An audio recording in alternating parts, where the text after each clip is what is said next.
Bonjour, panique avec le masque, complaisance, bienveillance et cruauté. Bonjour, c'est Vincent de l'école de plongée Aquadomia, spécialiste de la formation plongée accélérée sur mesure du débutant au moniteur de plongée loisir et au moniteur de plongée tech à Marseille, Parc National des Calanques. Alors aujourd'hui, je fais une vidéo sur le thème de panique avec le masque, bienveillance, complaisance et cruauté. Alors, avant de mettre un j'aime sur cette vidéo, attendez la fin, d'autant plus que je vous réserve peut-être une surprise.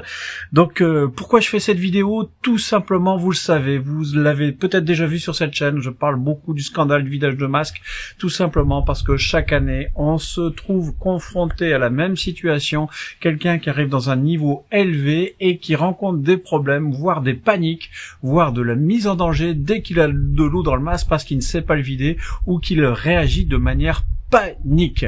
Et ça, c'est catastrophique parce que ça veut dire que c'est quelque chose qui a été mal validé, mal évalué au départ, alors que c'est un problème relativement simple à résoudre avec la dissociation. Alors, pourquoi je parle de complaisance, de bienveillance et de cruauté? De complaisance, tout simplement parce que pour un moniteur, il s'agit de ne pas faire offre de complaisance par rapport à cet exercice lors du premier niveau. De bienveillance, tout simplement parce qu'il s'agit d'être bienveillant par rapport à des problèmes de dissociation bucco-nasale qui engendrent des problèmes de panique avec la masque, et de cruauté tout simplement parce qu'il est cruel de vouloir faire des exercices dans l'eau pour quelqu'un qui a un problème de dissociation bucco-nasale.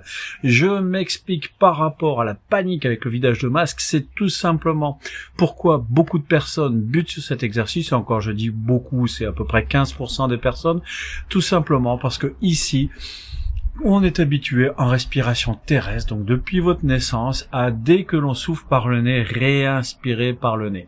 Et en fait, c'est ça qui peut poser problème en plongée, puisque généralement on inspire par la bouche et on souffle soit par la bouche, soit par le nez. Mais si vous avez un tout petit peu d'eau dans le masque et que vous soufflez par le nez et que vous réinspirez par le nez aussitôt, ça veut dire que vous allez absorber une goutte d'eau, ça suffit, et que vous allez avoir l'impression horrible de vous noyer, et que ça va engendrer une panique, et que ça peut complètement vous décourager. Alors, par rapport à ça, qu'est-ce qu'il faut faire? Tout simplement, c'est sortir de l'eau. Comme ici, dans le jardin, tranquille, même pas avec un masque, même pas avec un tuba, loin de l'eau, puisque après, on déclenche une phobie de l'eau. Et simplement, il faut s'entraîner à se dire, quand je souffle par le nez, je ne réinspire pas par le nez. Déjà, c'est savoir souffler par le nez, puisqu'on rencontre aussi des personnes qui, des fois, n'arrivent pas à souffler par le nez, ce qui pose un problème pour l'aiguisation des oreilles. Je rappelle, au cas où vous ne le sauriez pas, que généralement, on utilise le Valsalva, même s'il y a d'autres méthodes, où on pince le nez, on souffle par le nez. Eh bien, il y a des personnes qui butent là-dessus. Mais généralement, c'est pas tant le problème, c'est plus le problème de réussir à réinspirer par la bouche sans réinspirer par le nez après avoir soufflé par le nez.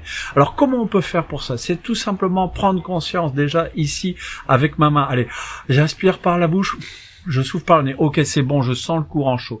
Maintenant, comment m'assurer que je ne réinspire pas par le nez? Eh bien, c'est tout simplement, je vais pincer mon nez ici. Je continue à parler et je souffle par le nez. Je le pince. Et j'inspire par la bouche. Si je sens mes narines s'incurver vers l'intérieur, faire le vide, ça veut dire que j'ai réinspiré par le nez. Et donc c'est à ça que vous devez vous entraîner progressivement, bien avant de remettre la tête dans l'eau, puisque c'est un exercice qu'il faut faire hors de l'eau. Donc j'inspire par la bouche, je souffle par le nez, je réinspire par la bouche sans réinspirer par le nez. Donc après, je peux m'entraîner comme ça. Si je commence à parler par le nez ou à voir les narines qui bougent, etc., c'est que j'ai un problème de dissociation. Et surtout, si je souffle par le nez, c'est pas très grave, mais inspirer par le nez. Donc autrement dit, sentir un vide dans mes narines, ce n'est pas acceptable tant que vous n'arriverez pas à faire ça. Donc par exemple, en chantant, allez, je vais reprendre ma chanson « Le bonheur subaquatique » à Marseille ou Martinique. Et vivre la pesanteur, s'émerveiller à toute heure. Donc vous voyez que là, j'ai réussi à chanter sans trop parler par le nez, et vous voyez que mes narines ne bougent pas. Donc en fait, c'est ces exercices qu'il faut faire après avec des efforts, en bougeant, etc., pour se débarrasser de ce réflexe bien terrestre qui est de réinspirer par le nez. le bonheur subaquatique, à Marseille ou Martinique, et vivre la pesanteur, s'émerveiller à toute heure. Et après, je peux m'amuser à réinspirer par la bouche, souffler par le nez, et ainsi de suite. Et après, je pourrais réintroduire, et pourquoi pas le faire juste avec une bassine, et souffler par le nez et réinspirer par la bouche. Et là, le mieux, c'est d'avoir effectivement un masque et un tuba pour s'entraîner à tout ça, et au final, s'entraîner à avoir le masque avec de l'eau ici, à réussir à parler avec ça.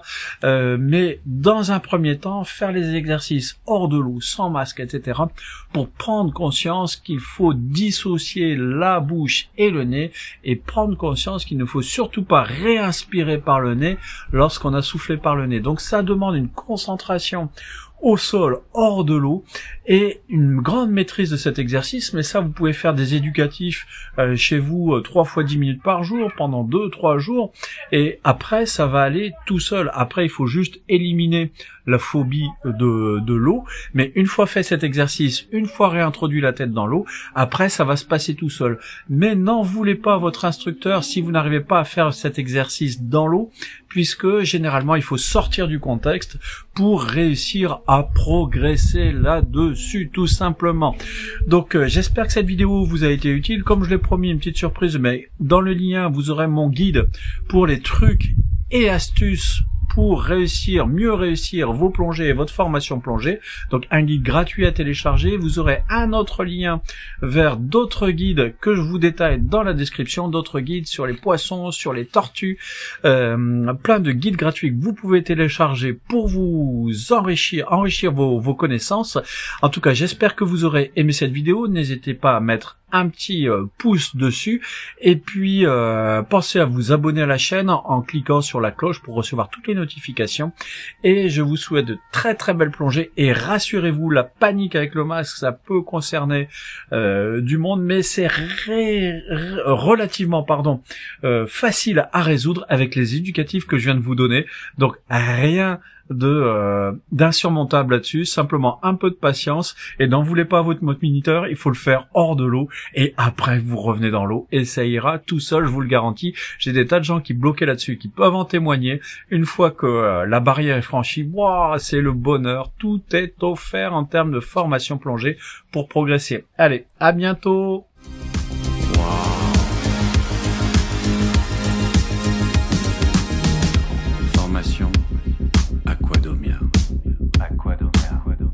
T'adores ce que tu vois, tu ouvres grand les yeux quand tu plonges dans le grand bleu.